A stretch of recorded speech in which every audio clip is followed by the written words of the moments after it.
not just pride, but also honor, also duty. And those are really big, heavy words. So I'll break that up into how I think about those things, right? I think about this in terms of like a Japanese samurai. Okay, Japanese are very much moved by honor, integrity, sort of like military thinking. You want to do right by your family and your name. And well, okay, so earlier in this year, my dad passed. I did not have a very close relationship to him. I only met him as an adult. So he wasn't in my life all the way up until I was about 20. I met him around the time I was 20. I'm 28 now.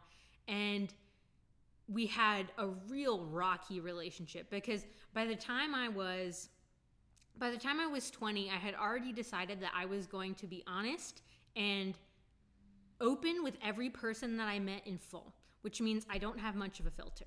And I've had to learn that living in the Midwest, but at 20, I did not have any filter.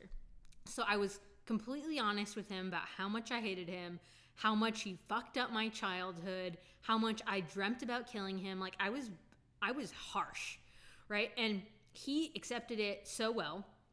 I mean, as well as he could, because he said, I am so sorry.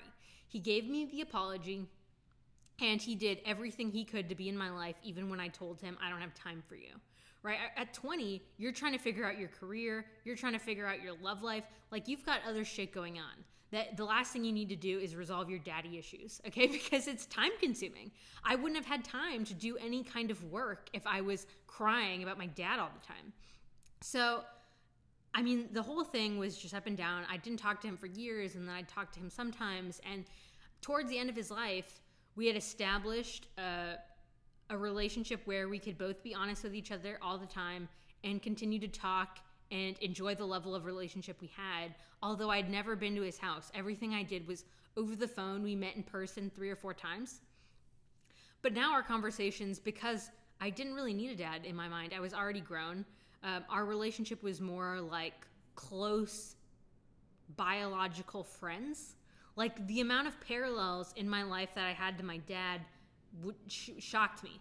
Like we both got sent away to boarding school at around the same age. We both were in the same sports. I was into boxing. I did Muay Thai for years. He did boxing. I mean, he got sent to juvie. I got sent to this therapeutic boarding school. Our lives were problematic and sort of troubled youth-like in a number of very similar ways. We both had sort of problems with drugs and alcohol when we were in our teens. We both had anger issues, right? And I saw so much of myself in him that you couldn't help but love the person, right? And like eventually I had to give into that. And I said, okay, well, this is my family. I see myself in this person. How can I improve their life by being a part of it, right? Like being a part of your dad's life when they want you to be a part of their life is this huge gift. Like I could see it every day that I was with him. It was a gift to him to talk to me on the phone. And I like get choked up when I think about it because he was so remorseful for not being a part of my life that of course I had to forgive him. And I loved him so much at the end of his life because no one had made me so angry and I had hated so much and then was able to forgive. It was such a great gift to be able to struggle and try and figure out a relationship with my dad for like 8 years and have the joy of a relationship at the end of his life. So, oh God, I didn't think I was going to cry. Damn. Why did I kill Kiara Robles and change my name to Kiara Bickers? It's because I saw myself in that family. And it made me proud to be a part of that family. I met my grandfather after meeting my dad, and we would have lunch on occasion, just him and I. And he's like an old 90-year-old man at this point, okay, when I was like in my early 20s. And the second time that I went to have lunch with him I wish I would have taken notes, but he was so sharp. And we started talking about Ron Paul. I was like, this is weird, man.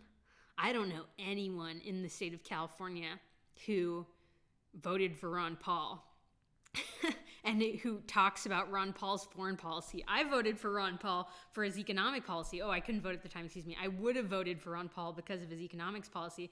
Here is the only person I've ever met who voted for Ron Paul in the state of California, and of course, it's my grandfather. And it's like the amount of similarities that genetic line held instilled in me a sense of pride and honor. When you think of yourself as this avatar, like, you don't get to choose your name, you don't get to choose the attributes. And I felt that there was something misaligned about who I was and how I viewed myself. And when I looked at my family tree and took like a look at each grandparent's ancestral line, right? Every story every story that's been lived out that comes to make you you. When I looked at that, I said, this is the story that makes me proud. This is the story that motivates me. This is the story that when I'm having a hard time working will push me to work harder.